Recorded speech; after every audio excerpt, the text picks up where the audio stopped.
Enjoy 1% merchant commission when you accept Lanka Pay cards. Contact these banks today. The expectation of all the citizens of the country at this juncture is for all their representatives in Parliament to work together in order to build the country. Therefore, I once again request all parties representing the people in this Parliament to unite in the formation of an all-party government. I respectfully extend the hand of friendship to all of you. I confidently invite you to put aside the past and come together for the sake of the country. I have already initiated discussions with political parties in forming an all-party government. Certain parties have declared that they would consider my program and give their consent to form the all-party government. An all-party government is not a government that acts on the sole opinion of one party.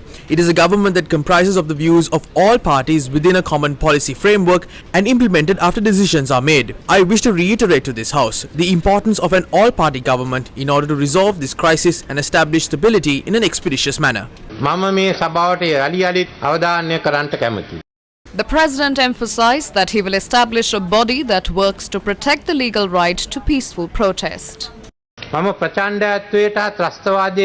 I do not allow violence and terrorism. However, I will protect non-violence and democracy. Peaceful struggle is a fundamental right. I accept those rights. I will not allow any kind of prejudice to the peaceful activists. I will establish an office to protect the peaceful protesters and support them. If any injustice occurs to a peaceful activist, that person can call the 24-hour dedicated line and file a complaint.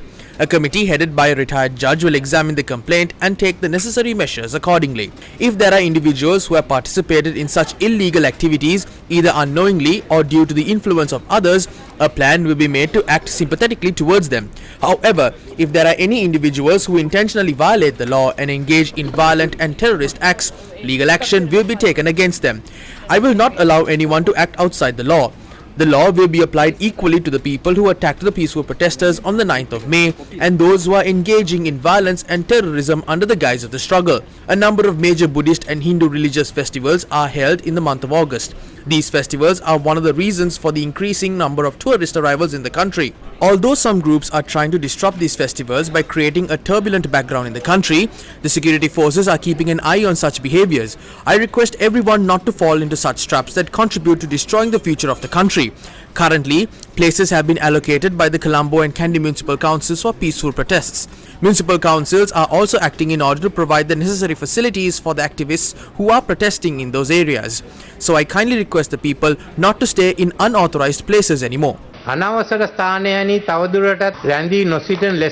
Will we get a solution for the fuel crisis? Presently, the immediate requirement before us is fuel. While appreciating the international assistance in addressing the fuel shortage, it is timely now that we initiate a system for such importance for our own export income and foreign remittances. We also have to limit selected imports in order to balance the payment of fuel. On the other hand, fuel supply has to be curtailed. These hardships would to be borne until the end of this year. There are groups spreading violence near fuel stations. Complaints are being received about people breaking the queue by force without allowing the people who have been in queue for days to obtain fuel. Such unruly conduct cannot be allowed.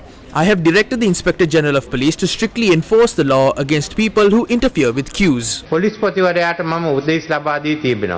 head of state made these revelations regarding the country's economy. The finalization of the debt restructuring plan has commenced in collaboration with Lazard and Clifford Chance, who are international financial and legal experts. We would submit this plan to the International Monetary Fund in the near future and negotiate with the countries who provide loan assistance. Subsequently, negotiations with private creditors would also begin to arrive at a consensus. I am committed to making effective changes for the future of this society.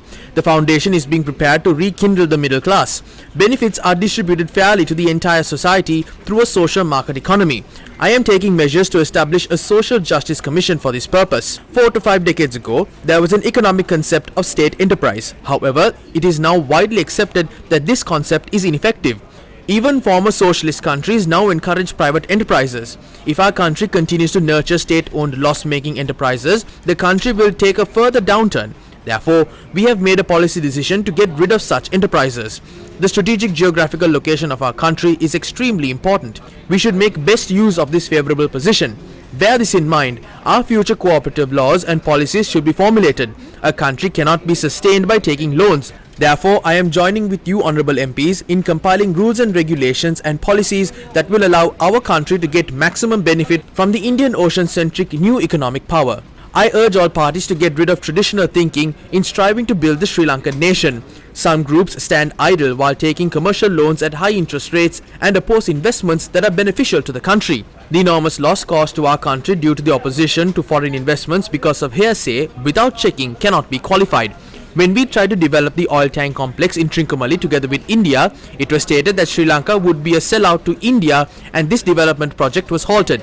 If at that time we were allowed to develop the oil tank complex, today people would not have to spend many days in queues for fuel. Even when the Suvasaria ambulance service was initiated, a similar objection was raised. Some doctors held press conferences stating that if a patient comes to the hospital by the Suvasaria ambulance service, deaths will occur. However, we somehow initiated the Suvasaria service and therefore thousands of lives have been saved. When Japan offered to establish the light rail transit or LRT and develop the container terminal in the port, it was opposed by giving a number of baseless reasons. Therefore, our country lost more than $3 billion in investment. President Wickremesinghe explained his foreign policy. Due to the instability of the foreign policy, we faced many disadvantages and setbacks in the international arena. I will change this situation. Every country in the world is our friend. We have no enemies. We do not belong to any group. I will ensure the adoption of a cordial and friendly policy towards all countries.